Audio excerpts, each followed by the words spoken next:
আবারও শীতলকুচিতে প্রেম কাহিনী নিয়ে শিরোনামে উঠল। এবার কার্যদিঘির অপহৃত উকিল বর্মনের ছেলের জন্য বিয়ের দাবিতে ধর্নায় বসলেন এক বিবাহিত মহিলা। ঘটনায় চাঞ্চল্য এলাকায়। বুধবার দুপুর 1টার দিকে এই ঘটনা জানাজানি হতেই উকিল বর্মনের বাড়ির সামনে ভিড় জমান প্রতিবেশীরা। জানা যায়, কিছুদিন আগে কার্যদিঘি এলাকার উকিল বর্মন বাংলাদেশিদের দুষ্কৃতীর দ্বারা অপহৃত হয়েছেন। তার কিছুদিন পর দেশে ফেরে এবং এই নিয়ে গোটা কোচবিহার জেলায় উত্তাল হয়ে উঠেছিল। শেষ পর্যন্ত বাড়িতে ফেরার পর উকিল বর্মনের ছোট ছেলে পরিতোষ বর্মনকে কোচবিহারের এমজেএন হাসপাতালে অস্থায়ী চাকরি দেওয়া হয় শাসক দলের পক্ষ থেকে।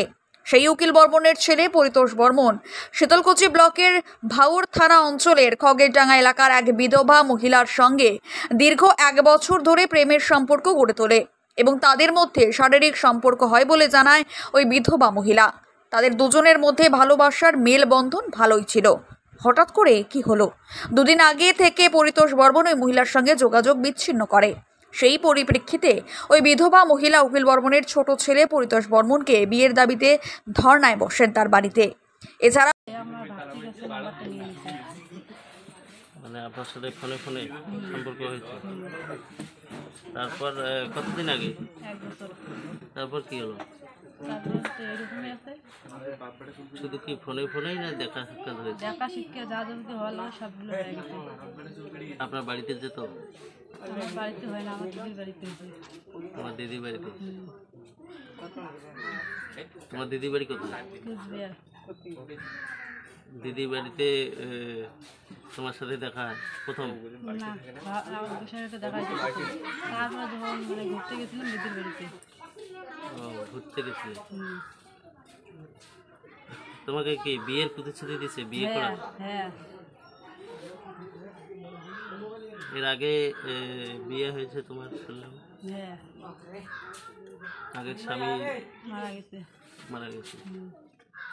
বাচ্চা আছে আপনার? হুম। এগুলো জেনে শুনেও তোমার সাথে প্রেম করেছে? হ্যাঁ, জানাশোনার মধ্যে করছি। আমি বলছিলাম যে এগুলো হবে না, দেখা এগুলো ঝামেলা পাকাইস নি। ও বলছিল যে না আমি খাওয়াবো না, আমার বাম্মা খাওয়াবে। বাম্মা না খাওয়াইলো, বাম্মার একটা তো দায়িত্ব আছে না। যখন জন্ম দিয়েছে তখন বাম্মার একটা দায়িত্ব আছে।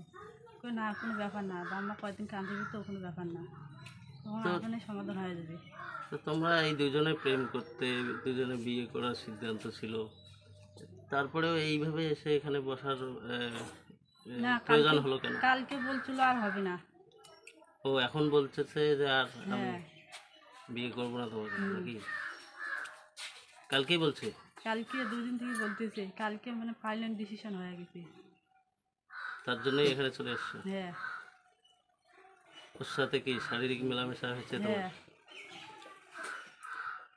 এখন কি করবে? এখন তো আমি যাবো না।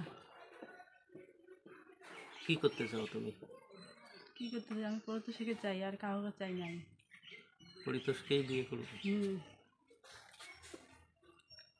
পরিতোষ এখন কোথায়? কুচবিহারে। ওর সাথে কথা হয়েছে আজকে? আজকে হয় নাই। এখানে আসলে ওর পরিবারের লোক কি বলতেছে? পরিবারের লোক তো বাড়ি যেতে বলতেছে। কি করবে? আমি তো যাবো না। তোমার বয়স কত হবে? কার? তোমার? 25 বছর। কি নাম তোমার? জ্যোতিকা বর্মন। বাড়ি? খগরডাঙ্গা। বাবার নাম? বাবার নাম হচ্ছে বিজিন বর্মন। আর এই ছেলে যার বাড়ি আছে তার নাম? তার নাম হচ্ছে পরিতোষ বর্মন। ওর বাবার নাম? উকিল বর্মন।